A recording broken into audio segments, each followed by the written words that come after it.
Hello and welcome to the Johnyboz podcast. I'm here with my wonderful guest, Nick from Corridor Digital. Nick, welcome. Hey, how's it going? Welcome to the podcast. Oh man, you have a live studio audience? Yeah. There's a bunch of them. They all paid too. It's a ticketed event. So. Wow, I wasn't expecting that. Yeah, man, we're making money. Yeah. Yeah. So. Well, it's an honor to be here, man. With the famous Johnyboz of the Johnyboz Awards. Of course. It's great to have you. It's like a dream, honestly. Right. I don't know if you saw in the inbox, but you hadn't signed the NDA and everything yet. No, I haven't. I like to sign those later. Yeah. Okay. All right. Well, yeah, deadline's coming up. So anyways, Yeah. Anyways. All right. So Nick, welcome to the show. Great to have you. Thanks for doing this, man. I'm excited to pick your brain on all things, making videos, creativity, maybe movies, and yeah, man. So I kind of wanted to just start kind of going through your story.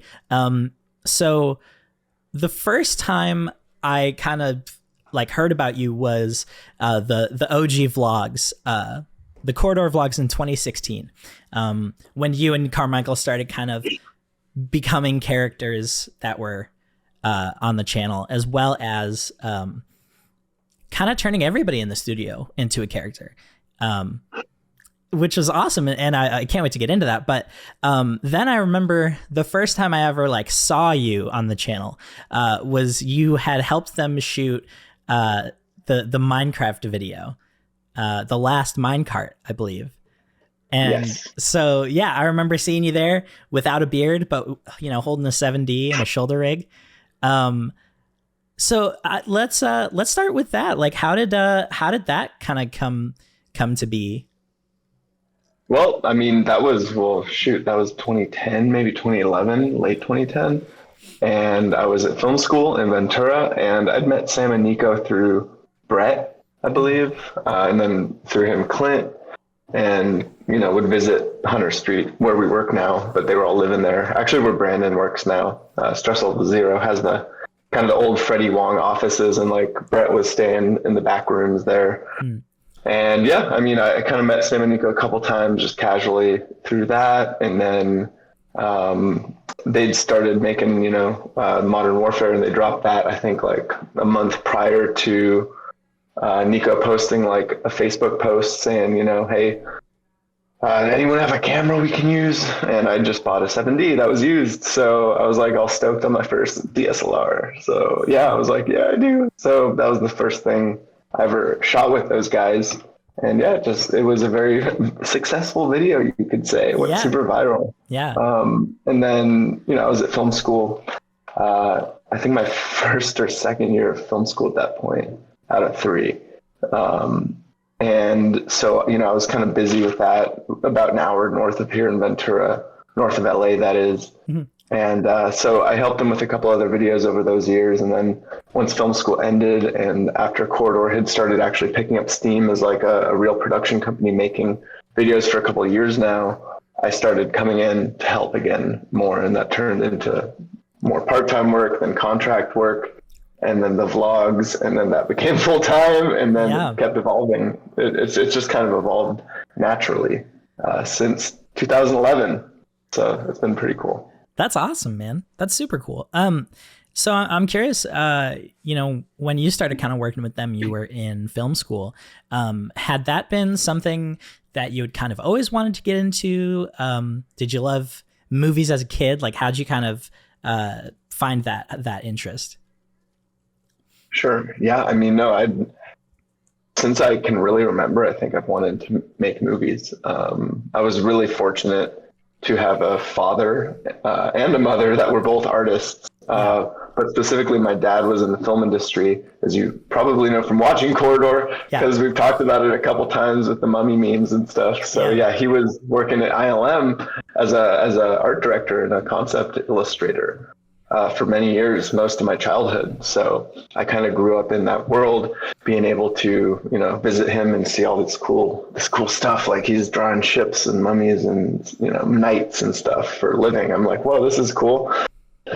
Movies, that's pretty fun. You get to use your imagination and just, I was always pretty imaginative. So yeah, I mean, I knew what I wanted to do, and I've been very grateful for that, because not everyone has that. So at the very least, if you know what you want to do, it makes things a little bit easier, just in terms of like planning your life, Yeah. So absolutely. In that sense, I'm happy. Yeah, nice, man. That's awesome. I can imagine that your parents were supportive of this new interest too. Totally, yeah. I mean, I think they were very supportive. They definitely were very supportive. I mean, I didn't really go into like drawing and stuff, which is my dad's forte, but he always, I think, has a storytelling sensibility, and he's always talked about making films and stuff. So I think, he enjoyed helping me out with that stuff and kind of talking to me and guiding me, honestly, a lot about like, shots and like how to shoot and how to cut stuff together. Like, he used to sit there and help me edit before I knew how, when I was a little kid, like 8 to 10 years old. I was like, I don't know how to do this. So yeah, it was really fun. It was good bonding. Yeah. That's awesome, man. That's great. And because, I brought up the supportive thing because I also had parents that were totally just like, yeah, go for it. Do what you want. But you still have to go to college, but go ahead. Yeah. And yeah, I know that can be kind of a big hurdle for some people that kind of come up with the expectation that they need to be a doctor or a lawyer or, something like an accountant, something stable and like well-established. Yes, totally, man. I'm very fortunate. I mean, and as you are too, and anyone whose parents, are supportive of them, it's not always like that for most people. And the amount of people who have had to fight that, including like my mom, in some sense had to kind of, go and forge her own way in the arts. And none of her family really was, came from that world. So, whereas my dad's family is all kind of artists going back generations. So it's just kind of this funny, like melding. I joke around a lot saying, like, a lot of people, like you were saying, their parents are like, you have to be a doctor or a lawyer. And like, my parents were like, you have to be into art or else you're shunned, you're disowned. If you go, you can't be in real estate. Right. That wouldn't be proper. Yeah. So I'm definitely, I'm following in the family footsteps for sure, or trying to. I love it. But definitely, there's been no YouTubers in the family yet. Yeah. So. Okay. Yeah. It's like you can't go hang out with your friends until you finish that short film edit. Seriously, yeah. You gotta finish it up, man. Get the color correction. that music is still temp music. Yeah. Well, that's awesome, man. So you're working at Corridor. It's starting to become more of a consistent thing for you.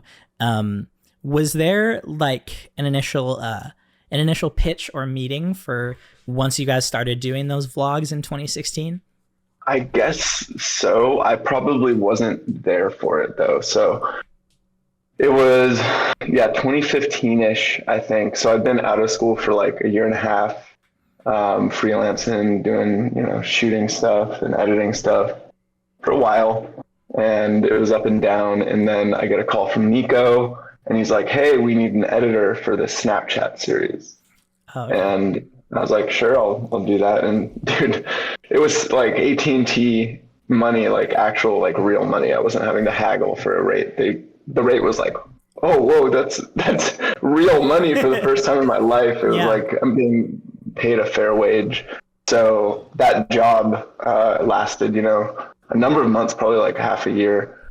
It was called Snapper Hero, and it was a super janky, like technically janky, that is, a Snapchat series that was not an official Snapchat series. It was a series that was being produced by AT&T on the side without Snapchat's permission. And the way they wanted to do it was to be able to, use a jailbroken, essentially, version of Snapchat where you could upload edited videos, right? Because at the time, you were only allowed to do it from your camera. Right. So we did that, And one of my jobs, not only editing the thing, which is like editing Snapchats, right? Because they were shooting this thing like a proper production. They had a whole crew. They were just filming vertically with a phone. Right. And, they had all these influencers and stuff. Anna Kana, Just, Rain, God, I forget. Sean Duras was in there. Yep. And it was really fun, actually. Sean was in the office every day. Oh, nice. Doing all the doodling. So him and I were working very closely together. He would sit there with like his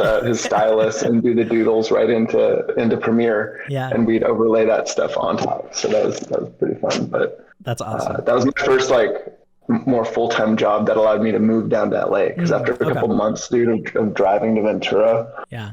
And back, it's like an hour and a half to 2 hours each way of traffic. It just crushes your soul. So I'm like, I need to find an apartment in LA now. So 2015, I believe, is when I moved down to LA. And then, the rest after that, it was, it was a Snapchat series.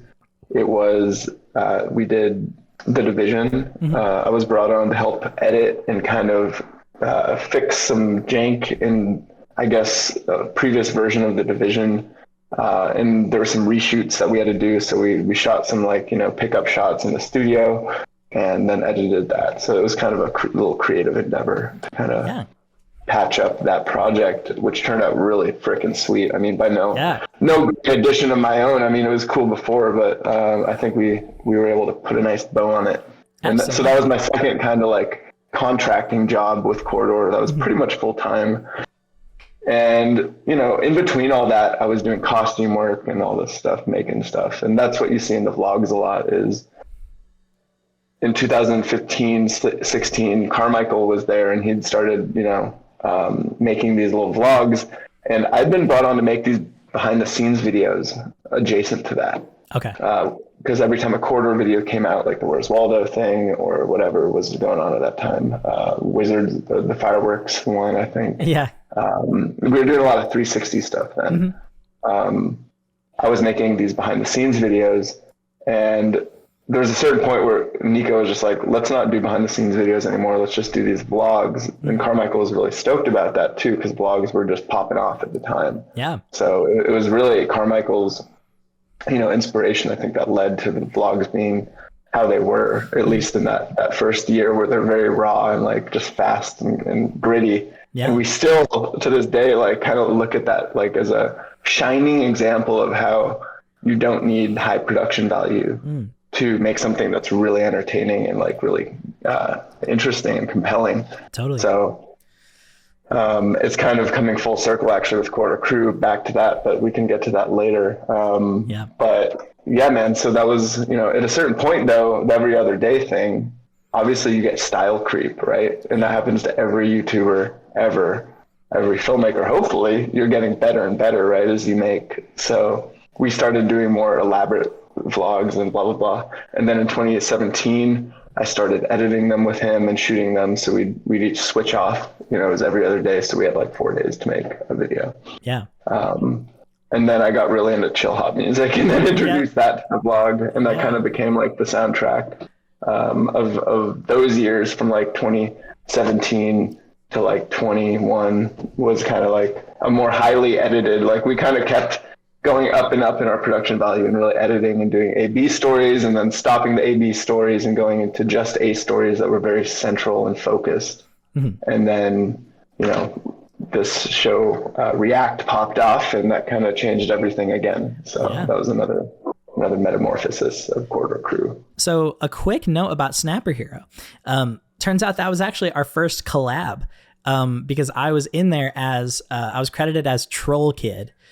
Oh yeah, dude. So I was like, Sam was like, okay, just put a bunch of like chips all over your stomach and like look really tired and like, yeah. So that was fun. I remember that cameo. Yes. Yeah. Good times, man. Man, there's actually there's not a record of that show. I think it's been wiped from the internet. I know. There's a couple episodes up on YouTube. I think there's like 3 maybe. Yeah. And then I found a couple like work in progress episodes on an old hard drive. Nice. Like actually earlier this year, I was just like, whoa, this is a blast from the past. Yeah, that there's one funny story about that, which is back to the whole AT&T versus Snapchat thing. Mm-hmm. We're using a jailbroken app, and they found out around episode 3. Okay. They were doing this, and they canceled they like shut it down. Okay. I forget what they did, but they like literally disabled the phone or something. So we couldn't do that anymore. So so every episode consisted of like 50 different Snapchats strung together, right, to tell a story. And we couldn't upload them as one anymore. So I had to get an iPad in a dark room and film it off the iPad and time it manually for each one. Goodness, dude. And this took so long, dude. And the thing is, like, there's a fairly big audience for this because they've been marketing it. So I would not be able to fuck up because people were watching them faster than I could upload. So like the first like couple thousand people who saw it would have to like wait for me to keep uploading. Yeah. And that obviously leads to audience drop off. So I was like, I need to do this as fast and smooth as possible so there's not a huge delay here. But we got very good at that. So yeah. That was so annoying. What a process. Dude, I remember I was on the bus on the way home from school, like refreshing Snapchat to try and get the new snap from the episode. It probably looked so freaking janky, dude, because not only was the picture a video of an iPad screen, it was also the audio from it. Like we had a speaker going. It was so jank, dude. So it was like all this work, and AT&T's like, oh, just figure it out. And we're like, well, we can film the screen, I guess. You guys why would you make that on a platform that you can't upload to? Right. Oh my God. Oh man, dude, you wonder where the money comes from, That's crazy. Man, what a story. Was there a certain point where you were like, okay, I am like an employee of Corridor now. Like this is my workplace, and did that ever kind of cement itself for you? I mean, it was kind of a gradual thing. I mean, it always felt like a bit of like a home base. It was kind of the home base in LA because it was like, that was the first destination I visited basically when I'd go down to LA to visit Brett and Clint, and hang out with those guys. So it's like, it was a familiar area. And like, actually the first time I ever went down there was for my friend Andrew Kadikian's documentary. He was making a documentary about YouTubers and I was his camera guy filming it for him. Oh, cool. So we went to interview Freddie, who is living where we work now, where our studio is, upstairs in the loft in San Benito. We're there just, on their computers. So that's the first time I met all 3 of them. Nice. And that was probably like a year before we did the Minecraft video. It was a good while before. So yeah. In high school, the vlogs were like my TV show. It would be like, oh, did they upload yet? Oh my gosh, I gotta get home from work, or I can't wait until I can like go watch that next video. Which I don't know. It's just a very difficult thing to do to like makes people invested in something and make people pay attention to something, especially when there's a billion other YouTubers and there's all these streaming services and everything. I mean, I remember you guys made a story out of like, you couldn't find any gummy worms and Ren got mad and like went to the store, bought a bunch of gummy worms and gave everyone gummy worms. And I remember being like, hell yeah, he got those gummy worms. Like, yeah, oh, man. It was just, we had a very small audience, but it definitely felt like we were getting to take people along on some adventures, or it was really fun making things for the audience we knew and appreciated, and we knew would appreciate the stories we were telling as well. So it was definitely like a feedback loop in terms of our awareness of what the audience wanted, and kind of, I don't know, like it was very rewarding, even though we were only getting like 50K views probably on the vlog. Yeah. Barely passing 100K views after a couple of years, I think. It wasn't until the React show really broke into a bigger audience that we started getting views in the couple hundreds of thousands. Aside from like some videos, like we had the like GoPro series, like putting GoPros on stuff. Yeah. Those videos would break out and go viral legitimately. So there were some, obviously it was always the goal to do that, but we had A and B stories and there was a lot going on. So yeah. I don't know if it was like the widest reaching stuff. But. Yeah. But you certainly built a cult following, that's for sure. Yeah, that's awesome. And so I'm curious about those early days of the vlog, because you guys are making these stories and it's pretty informal, very raw, as you said. And it's not necessarily tied to like a main channel video, right? Like these are their own thing. And I distinctly remember towards it was early on, you were like, the scenes are behind and we need to catch up. And so like, could you talk a little bit about kind of some of the struggles you experienced creating those videos in those early days? I mean, I think the struggle would just mostly come down to time. Yeah. It was not very hard to find content to shoot. As long as you were looking for them and like adding a bit of craftsmanship, I think it was pretty easy to find stories that were going on all around you. We were never wanting for stories because, there wasn't many people, it was like 6 people, but there was always something going on, whether it was Jake producing or Sam or Nico, doing their various projects. Ren was always obviously like the main character kind of the vlog. Yeah. So you can point a camera at Ren doing anything and he'll ham it up and, start giving you good stuff, so a heightened version of reality. So that wasn't the hard part. The hard part was then just finding time to edit it all. And also just being always, if something was going on, you have to get up and shoot it. So, and eventually Carmichael and I found like, I would be able to shoot while he was editing the next day's thing and then vice versa. So it was like, we could each spend all day, and then we started kind of like shooting for each other's scenes if we had to make it work. And honestly, the more people and the more kind of like delegation went on in Corridor as the team grew, the vlogs honestly have become a lot harder to produce in that style.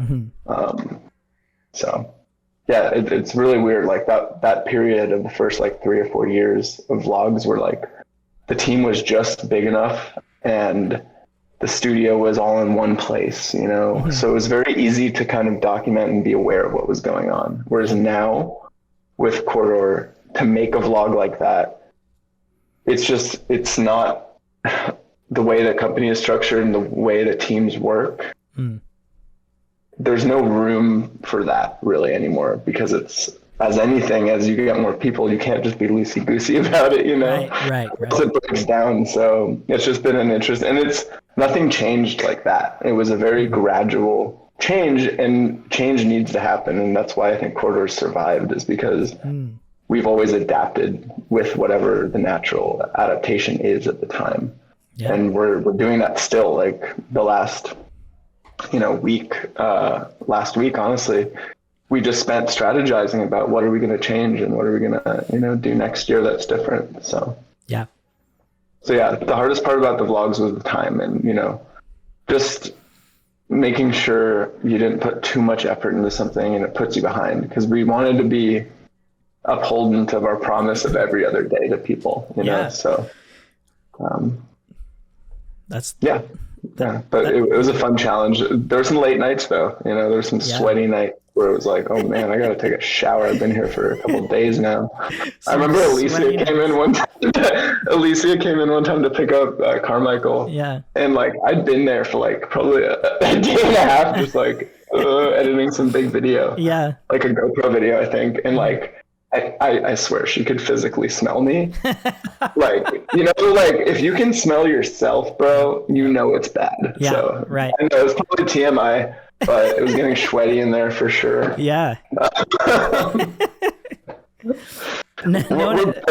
Honestly, like there's one thing I'm really happy about is like there's not that many late nights anymore. Like we don't push people.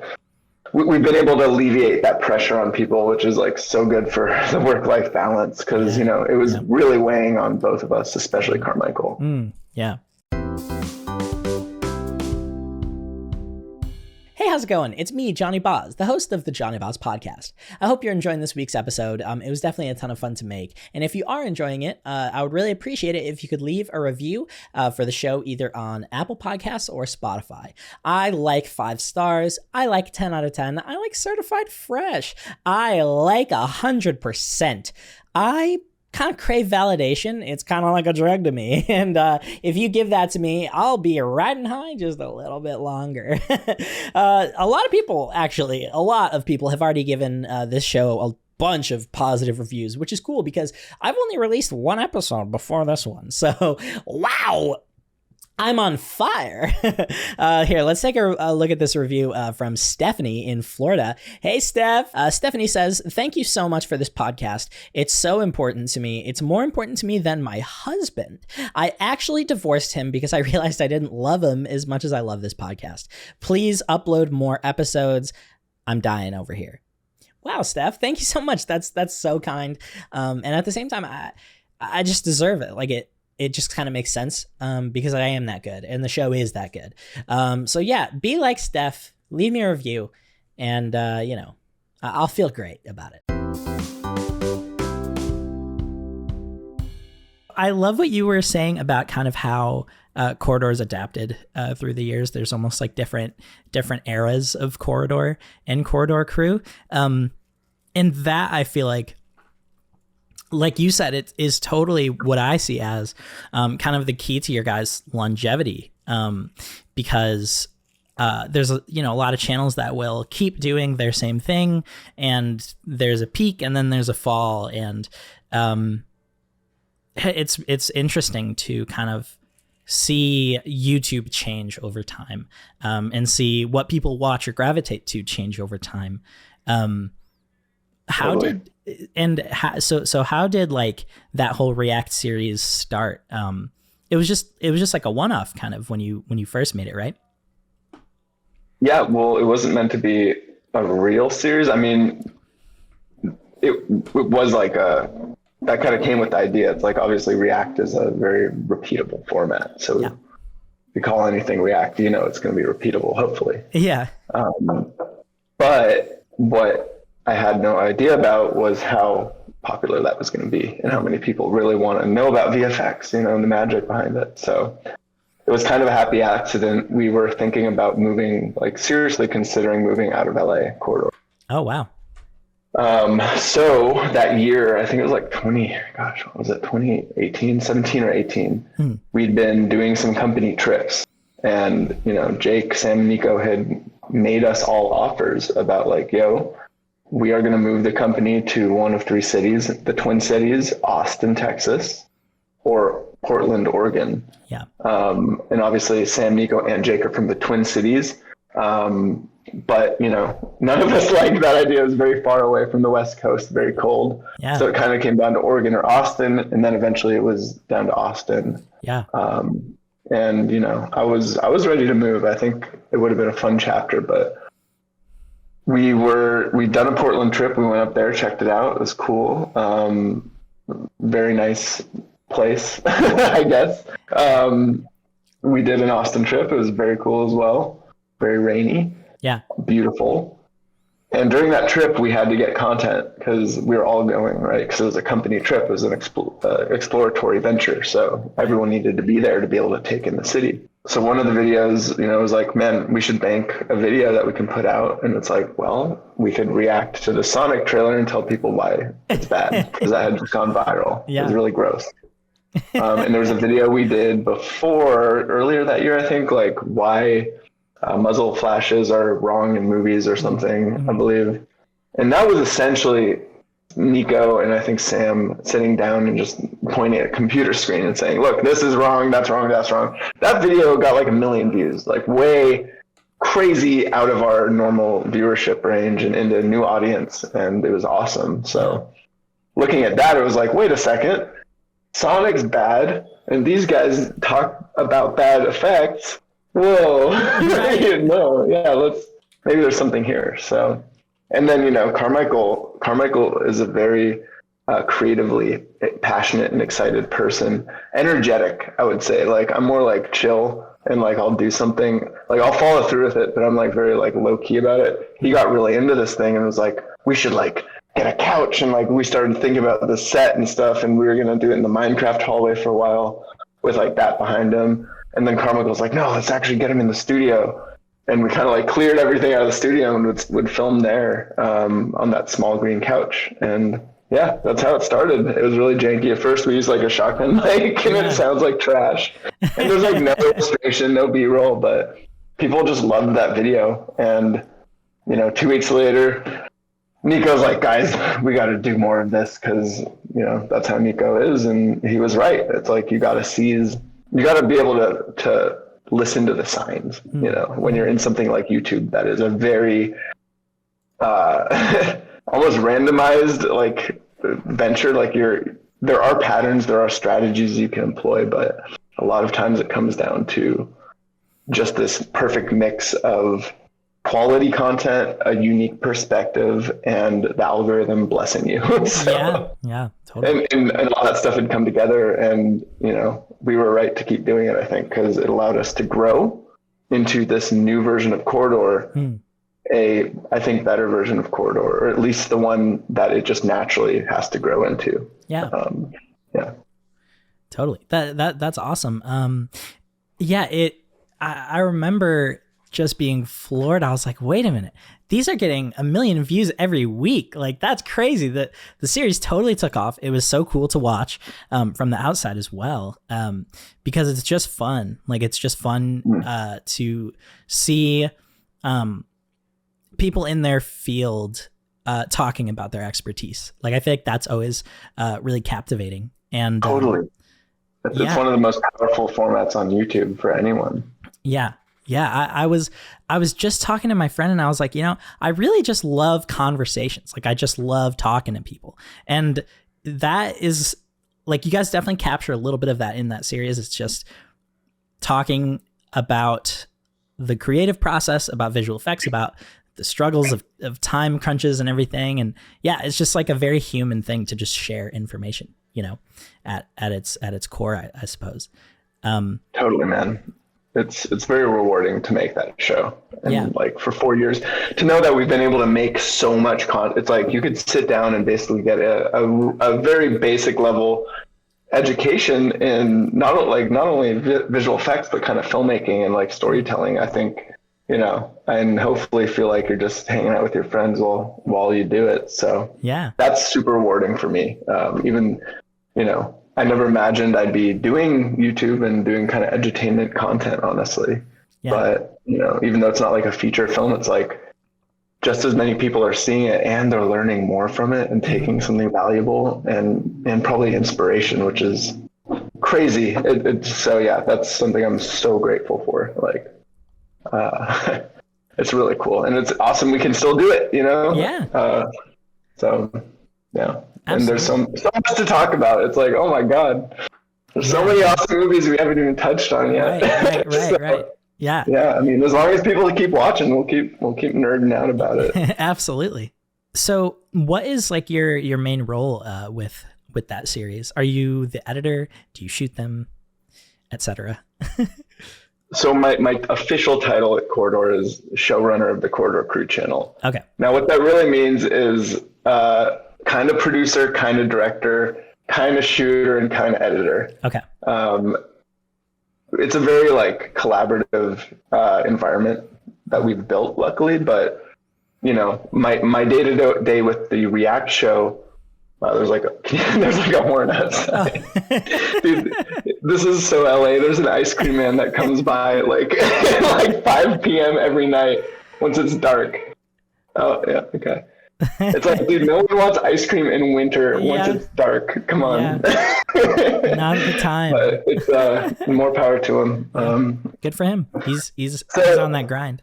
Yeah. He's on the grind. And the React grind kind of breaks down to, like, normally I'll shoot the show. I like to be behind the camera so I can kind of like, you know, ask questions and direct the guys as they kind of like help them get through the scenes and make sure the points are all laid out pretty well. And we've covered each point in depth enough. A lot of times it's simple stuff like, can you define what you just said a bit better? Yeah.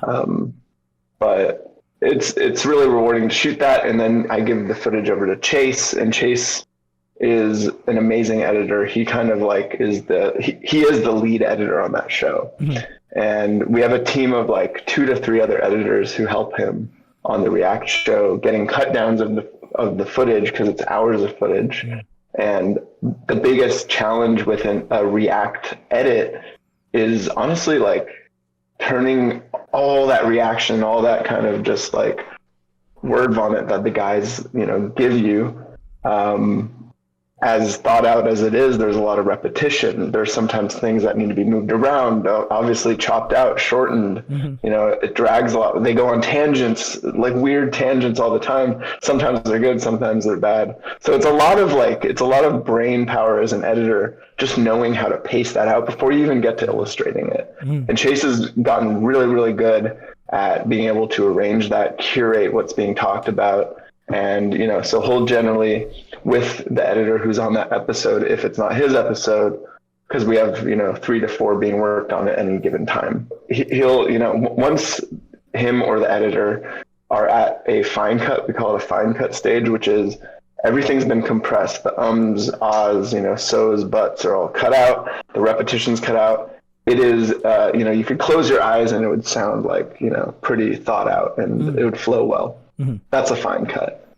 We'll sit down, we'll watch through it, we'll talk about what needs to change, what goes in the website version versus the YouTube version, because we have basically 2 episodes for every episode. One is a website version that has a whole bunch of extra stuff, so we have to think about that as well.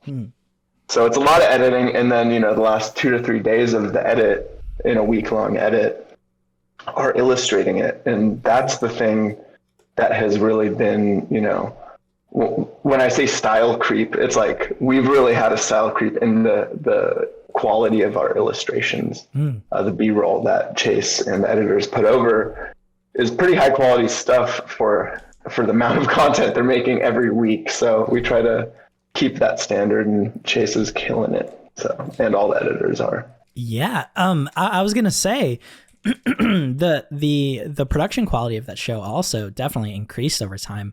Like you guys are rotoing movies and like showing, the break. You guys are like making VFX breakdowns as you talk about them. It's super cool.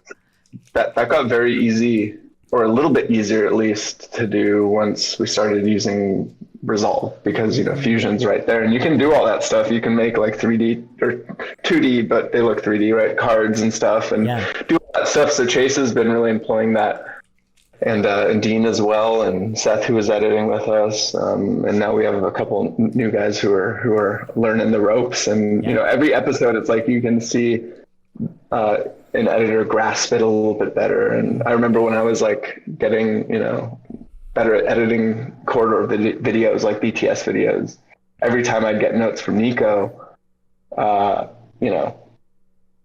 that's the best way to learn, is to kind of have your stuff torn apart. And Nico's a very frank person, and I'm grateful for that, because even though it can suck to get harsh notes sometimes, once you get them, you don't forget it, and that's how you get better. So yeah. And so editing React at Corridor is like a grindstone. It'll sharpen your skills very quickly as an editor. Yeah, man, it's like boot camp. Totally. Yeah, I totally agree. I have edited a bunch of videos for my job, and I'll get a bunch of notes back, and a lot of the times I'm like, you gotta be kidding me, another export. It's like it's a 2% change, like, but at the end of the day, like, it is just about creating the best end product. And a lot of times it takes multiple perspectives. And I feel like, I've come out the other side of all that frustration, being like, oh, like, I'm grateful we got it to a point where we were both happy with it, Totally. Yeah. I mean, that's with client work, it is mostly, what makes them happy. And you gotta set aside some of your personal opinions sometimes. And I mean, if you see the audience as the client, it's like they've come to expect this quality level, so we're trying to hit it, But at the same time, with YouTube, there's the question of, does it matter? You know? Mm-hmm. Yeah, because you can have that show, React, where we spend a week and teams of people, and, you know, it's like me and Griffin are spending another week basically doing the thumbnails on that, you know? Yeah. And choosing, that's a whole other process that's going on simultaneously, all this thought. And then you have, you know, people who just react to YouTube videos and don't cut it and upload it, and it's like billions of views or whatever. So, you know, it makes you wonder, but at the same time, I don't know. Someone's got to put effort into the videos. Yeah. Well, I'm excited for the pivot of Corridor to go to reacting to TikToks on a green screen and just zero editing. You know, I think we're actually going to go fully AI created content. just Sierra Vega reacting. The Sierra Vega to crazy TikToks. I can't wait. That'll be perfect. Yeah, man. No, that's so true. Like, it's the natural progression of things. Yeah, it just makes sense. Corridor's final form, the AI. No, AI is a horrible word on the internet. People get scared when you say that. I know. I think this video just got flagged. We're now controversial. Okay, so you are the showrunner, and you're shooting, you're kind of directing as well. Are you editing anything else for Corridor, or is the show running kind of your main focus at the moment? Yeah, so there's a couple things that kind of entails. It's like the show running is like basically it's overall like creative, in addition to obviously Sam, Nico, Jake, and Ren are all very involved in the Corridor Crew channel. So like, you know, the five of us are kind of making these decisions, choosing videos, like what are the videos we're going to make, right? Like what's the direction of the channel? And then it's up to me once we decide that to get it, to make sure that is then delegated and done at quality, you know, that I want to keep it at, and we all do. So it's kind of an overall like post-production role, honestly. Mm-hmm. But in that, I also get to direct videos as well. So, you know, each person at Corridor, at least the ones that are on the crew team, you know, like me, Dean, Matt, let's see who else. Well, Seth was for a while. Austin now is doing a lot of stuff. Like, I feel like he's going to be kind of the next one. Daniel, of course, who moved from doing the Crew Cut show to now helping on the crew channel. Yeah. These guys are all like so freaking independently talented. What we've been trying to do recently for the, you know, the Corridor Crew videos that aren't the React show, is have each of them direct their own ones, you know, on kind of a scattered system of an overlapping system. So it's like 3 weeks to make a video, you know, and, you know, for instance, like the Predator, a thermal camera video that Jake and I just made, that was just me and Jake making our video like we always do. Yeah. I directed it, I shot it, I worked with him on it, I edited it, brought it fully to completion. Yeah. And that's kind of how it works mostly at Corridor. Like that gives everyone kind of autonomy to do their own thing and still kind of like be working towards the bigger goal of the channel. So that's something, obviously, I don't do as many of those because my days are filled with doing all the other like production and marketing stuff as well for multiple videos. Yeah. But yeah, about, you know, probably take like a handful of Corridor Crew videos every year that I direct, which is really fun. And then also some Corridor videos as well. So I still love like coming up with Corridor video concepts and pitching those and shooting them when I can. So yeah, there's another one coming out. Very excited about in January. We're gonna be putting it out. I just wrapped it last week. Oh, awesome! Very exciting. I love that. The crew channel kind of has evolved into multiple things. So you're getting that React show, and then you're also just getting those like Corridor Crew episodes of, you know, Jake doing something goofy or you guys, you know, messing around, and it's nice to have that variety too. You guys have really curated like a great team, you know. Totally. Yeah, we've been very fortunate to be able to do that. It's like a lot of work has actually gone into that on Jake's part, especially, you know, because the way we've hired for the last 5 years probably has been through a submission process that's pretty rigorous. Yeah. And not only, you know, not only for the skill involved, but you have to also be able to be on camera, you know. So that is something we take into account as YouTubers. Yeah, So yeah. It's a little bit of a weird hiring process. Right, So, right. someone made a video that was really like triggered by it. Actually, it was interesting to see that perspective, because we just see it as the best way to vet people. Right? It's like, let's see what you do. What we do is we give the editors raw footage. We just say, here's raw footage, download it, send us the edit, and you know, and we'll go through it. And Jake goes through every one. Yeah. At least watches the first couple minutes of everyone, because if you don't hook us in the first couple minutes, I'm sorry, like it's YouTube. You got to do that. So that's the first test. Absolutely. You know? Focus on your first minute. It's important. Right. But still, it's so many. Like we got thousands and thousands last round, and everyone's so talented. But I mean, you got to choose the best. So we're very fortunate to be able to do that. Yeah. I remember I actually did an edit for you guys one time. I went through the process and like I downloaded all the footage and stuff. Wait, which footage was it? It was when you guys visited the plant store and you all bought plants. Nice. Yeah. And then also had the bit about the desks and everything. And I was like, wow, there's a ton of footage. Like, of course, you know, you see the final product and you're like, oh, that was like a great video. That was really fun. But it wasn't until I like, you know, sat down in front of all of it and I was like, wow, that is a ton of work. Like there's a lot. Like, which story do I choose? Yeah. Yeah. There's a lot to sift through. There's a lot of different stuff. Yeah. So I was really surprised by the variety of stories we got delivered, you know, when it related to that footage.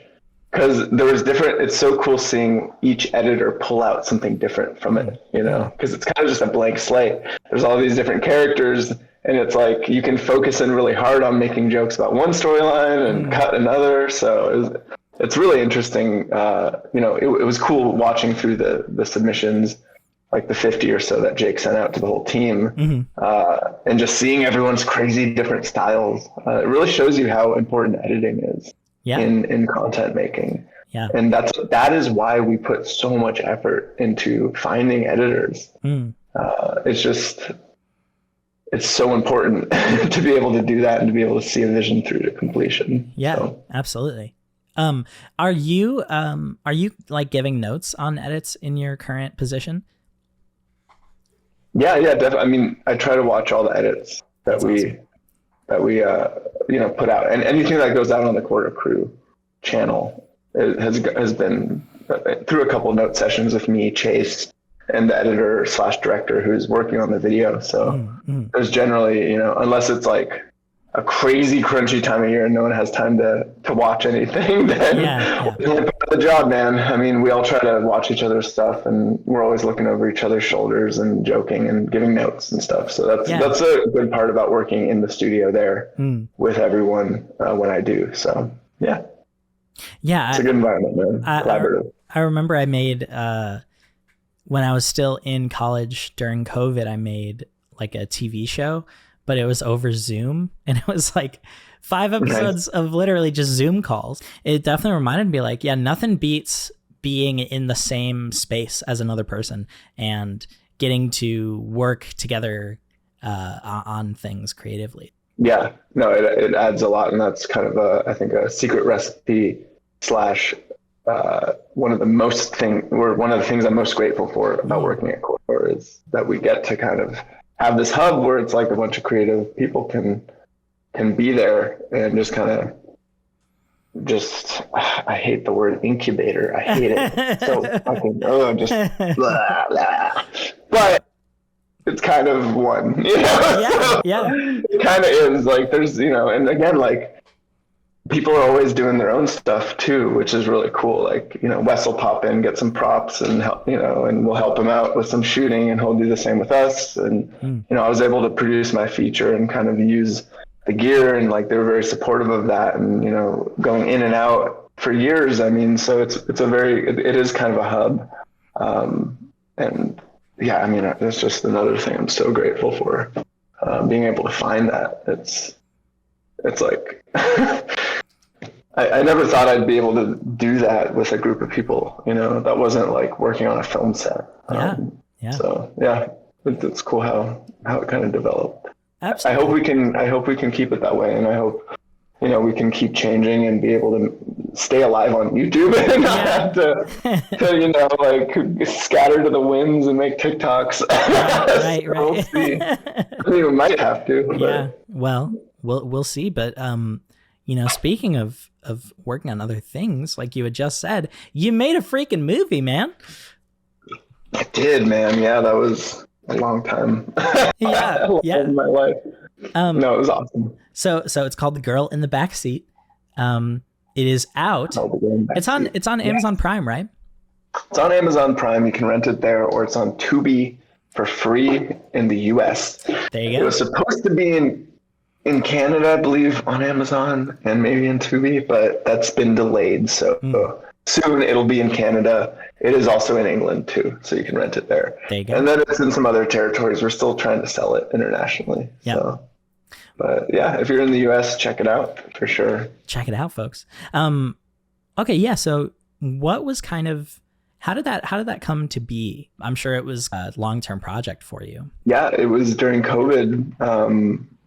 Me and my friend Chris and his wife Kika decided to all go in and co-produce this film that they had written a couple of years before. It was her story idea. He wrote the screenplay and they needed someone to kind of take the reins and direct it and get it made. So that's where I stepped in, and it was the perfect story to make during COVID, which really got me excited because it was, two characters. It's a story about human trafficking. A woman gets abducted by this Tinder date essentially. And it's a really, can I swear, it's a effed up road trip movie. All right. It's a road trip movie, but she doesn't want to be there, so it's dark. It's a dark film. And it was really intense. There was a good variety of scenes and locations. And we thought we could make it during COVID because we were kind of like creatively just, I don't know, quarter we'd gone remote for a while. We were all kind of working from home and a lot of our friends weren't working, and we felt like this would be a good time to just do something while stuff was shut down. It actually ended up being pretty ideal because we were able to get really cheap locations, or free locations. We were able to get people to pitch in just because they wanted to, and they didn't have anything else going on, so they were willing to help, Yeah. And so I have a lot of favors to cash in. Yeah. But still, we got it done, and no one got sick.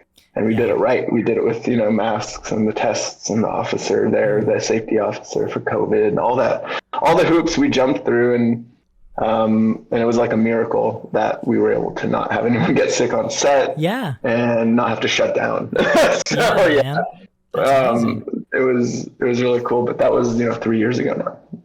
And then the next year after that, once we wrapped, was doing post-production, getting through all the hurdles of that, not setting aside enough of our budget for that was a huge thing, a huge lesson I've taken from that project. I would rather have spent less on production and taken the loss to production quality than not accounted for the post, because there's nothing like getting stalled out in post. You don't want it to happen. Right. There's nothing to kill the creative process than having money problems in post. But we got through it. It only took us, a year to have a final product. And then the next year was kind of marketing it and selling it. And then distribution was the next phase. So I learned all about the whole process through this. It was like another film school. Yeah. But it was 3 years of just pushing a boulder uphill. When you don't have a budget and it's all out of pocket, it's just us as producers trying to fund this. It's not easy. Yeah. So. Yeah, man. But you did it. It reminds me. Yeah, it feels great. It feels really good to have it done and out. And there's still some stuff we're dealing with, obviously, we still are trying to sell it and get it all around the world. So that's a process though. Yeah. It's a process. So going into directing this feature, did you feel like you were ready? Did you feel like, were you nervous? Where was your head at kind of going into this? I was nervous, but I was also obviously ready. I mean, I'd always wanted to make a movie, like a full feature length movie. I'd been making a couple shorts with, Brett and some friends that were kind of dramatic character pieces, focusing more on the nuances, less about, style and all that stuff. And I really wanted to do a feature where I could, have a couple characters only. And just as an exercise, like, how do you direct something and follow a longer through line? Because it's like an hour and a half, it's a long time, a lot of scenes. And it's a really fun challenge to be able to plot that out, like character arcs and growth. And like, as you're shooting out of order, being aware of where the characters are at in their journey in time, and working that out, it was the biggest challenge for me, but also one that I really wanted to figure out. So now that I've done that, I feel way more confident in the ability to direct, longer pieces. Yeah. And I'm ready. I feel like I'm ready to do my first one, my first movie now. Because the first one was just figuring it out, Yeah.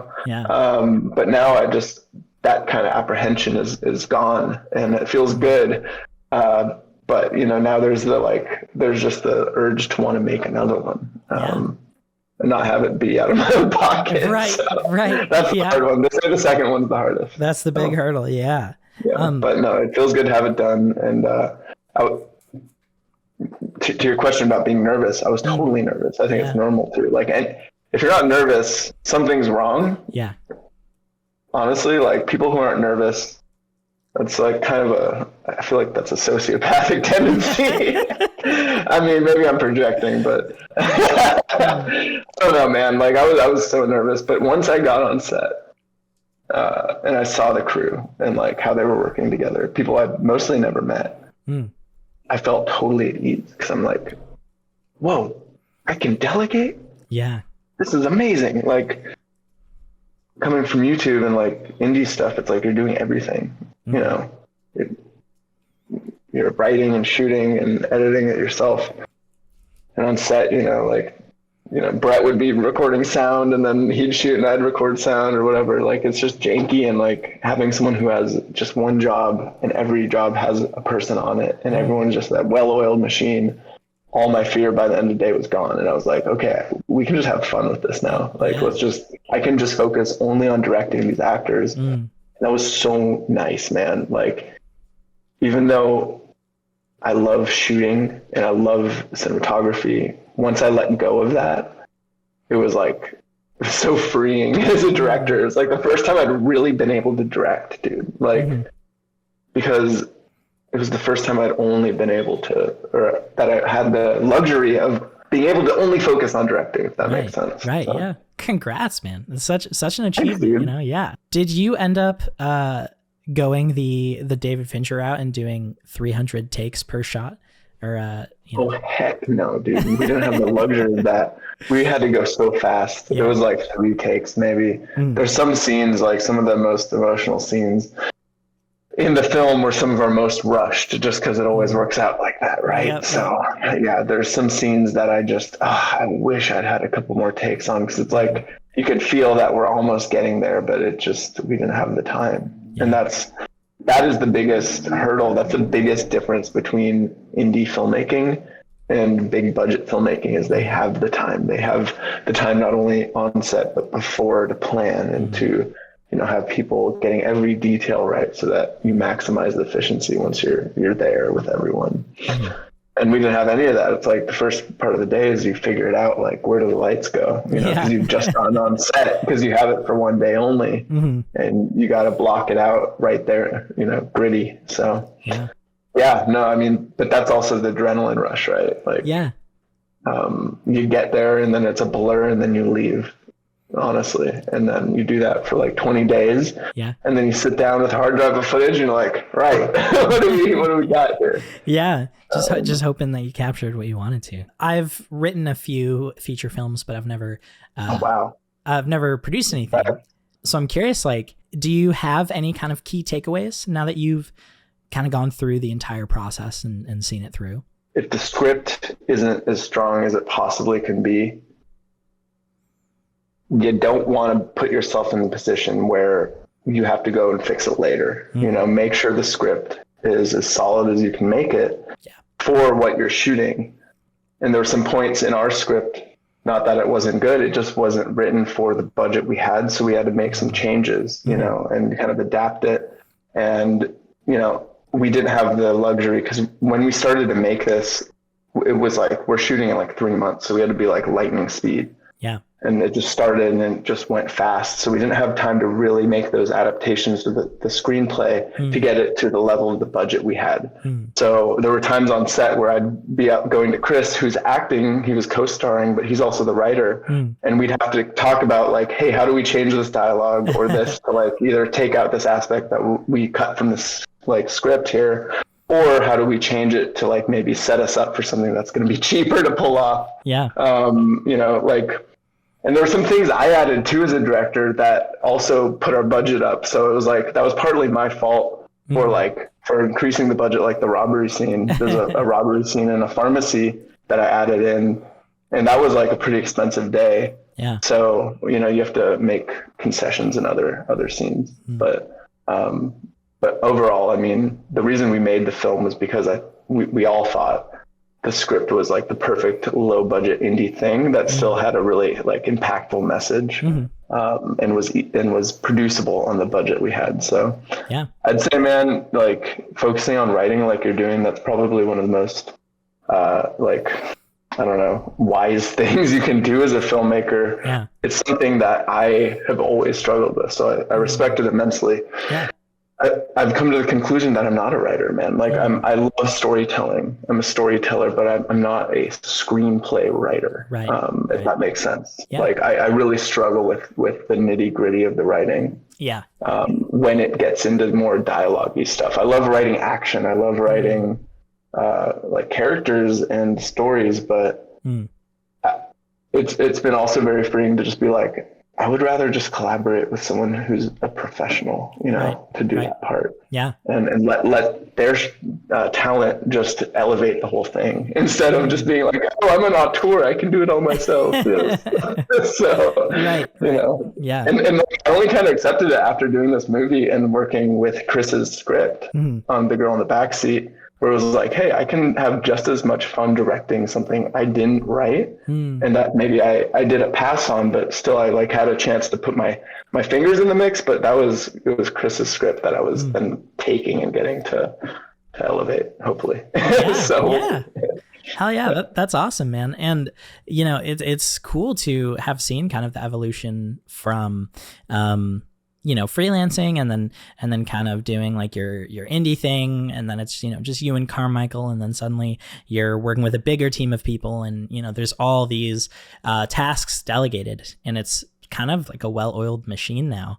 Yeah, it's very crazy to think about, man. Literally, where it all started from. Yeah, dude. It's awesome to see. Yeah, everyone needs to go watch The Girl in the Backseat. And if you do watch it and you feel like maybe leaving a little rating or a review, even short as it may be, and you know, keep it honest too. You don't need to just say, hey, it's great. Like again, like the harshest criticism is the best thing to learn from, and I really want real feedback on this because I only want to make the next one better. So absolutely, yeah, any reviews or thoughts would be much appreciated. We will be reading them. So yeah.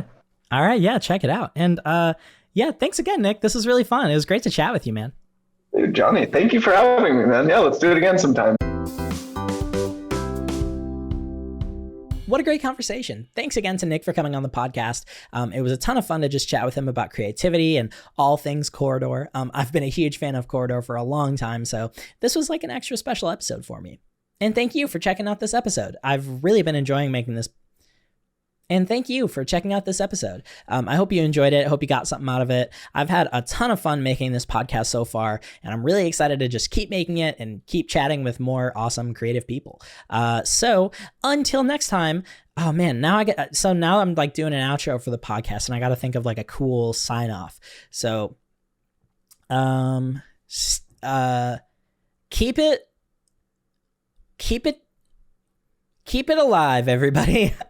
Keep it alive. I'll see you next time.